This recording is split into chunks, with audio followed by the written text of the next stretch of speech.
Pemirsa, Komisi 8 DPR RI bersama dengan Badan Legislasi menyepakati revisi Undang-Undang Pengelolaan Keuangan Haji menjadi usul inisiatif DPR.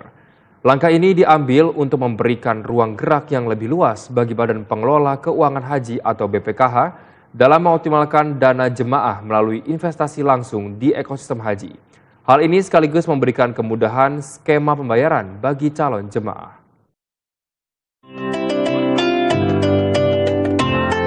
Revisi Undang-Undang Pengelolaan Keuangan Haji kini memasuki babak baru setelah disahkan sebagai unsur inisiatif DPR dalam rapat paripurna.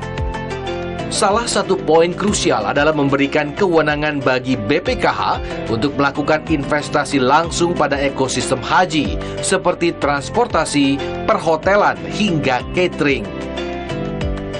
Ketua Komisi 8 DPR RI menyatakan perubahan pasal ini dibutuhkan agar imbal hasil atau nilai manfaat bisa meningkat hingga 10% sehingga dapat mengurangi beban biaya yang harus dibayar oleh para jamaah.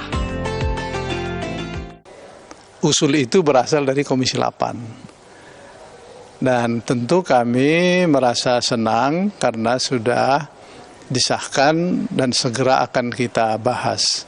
Yang pertama, tujuan dari revisi itu meningkatkan kemampuan badan pengelola untuk mendapatkan hasil yang sesuai dengan kebutuhan jamaah haji. Sebetulnya pasalnya di situ. Berapa yang harus dibutuhkan, paling tidak di dalam sebutan undang-undang hasilnya 2 kali kebutuhan haji. 2 kali kebutuhan haji itu seberapa besar setiap tahun berubah.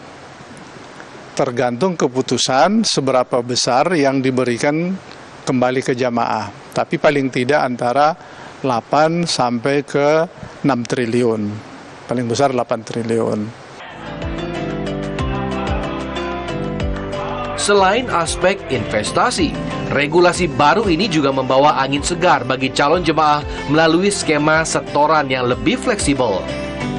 Jika sebelumnya hanya mengenal setoran awal dan pelunasan, kini masyarakat dimungkinkan untuk mencicil setoran daftar maupun mencicil pelunasan selama masa tunggu.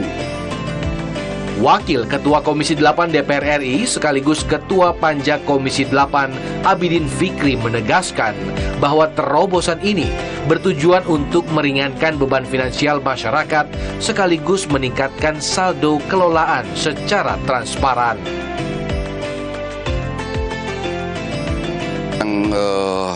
Ada terobosan misalkan berkaitan dengan setoran ya. Jadi jamaah kalau di undang-undang yang lama itu adalah setoran haji itu adalah setoran awal dan pelunasan. Nah sekarang kita menambahkan ada setoran awal, kemudian ada setoran angsuran dan juga setoran pelunasan. Jadi setelah calon jamaah mendaftar dengan sejumlah nanti akan ditetapkan jumlahnya, baru pelunasannya bisa dengan mengangsur. Nah, jadi mengangsur tidak harus di rentang waktu tertentu karena seperti diketahui bahwa masa tunggunya kan sampai beberapa tahun begitu. Nah, dalam masa itu calon jamaah bisa menyetorkan secara angsuran sesuai dengan ketentuan nanti akan ditetapkan berapa minimal angsuran yang bisa disetorkan.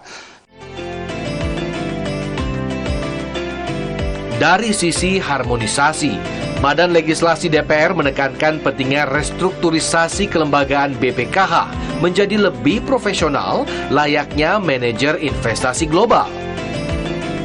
Perubahan struktur dari badan pelaksana menjadi direksi diharapkan membuat pengambilan keputusan bisnis menjadi lebih cepat dan prudensial.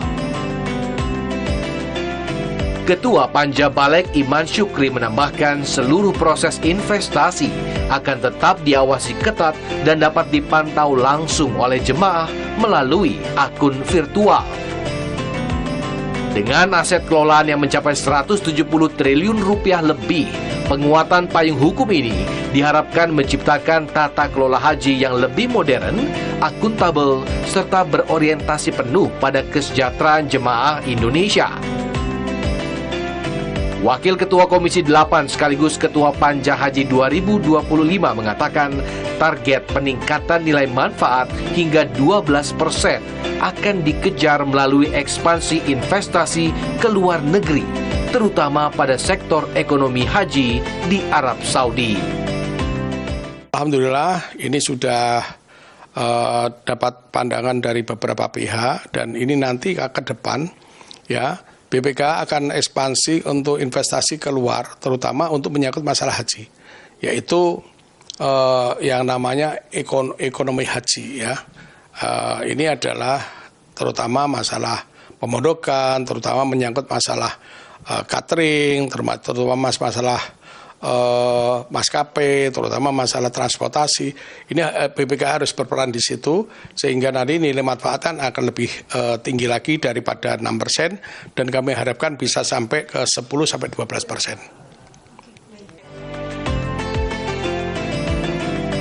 Pengesahan revisi undang-undang ini diharapkan menjadi titik balik bagi BPKH untuk tidak hanya menjadi penjaga dana umat, tetapi juga sebagai pengelola investasi yang proaktif dan profesional. Dengan tata kelola yang lebih modern dan transparan, jemaah haji Indonesia diharapkan dapat menikmati layanan yang lebih berkualitas dengan beban finansial yang lebih ringan di masa depan. Laporan Muhammad Kolbi, Asep Sutiawan, Jakarta, Garuda TV.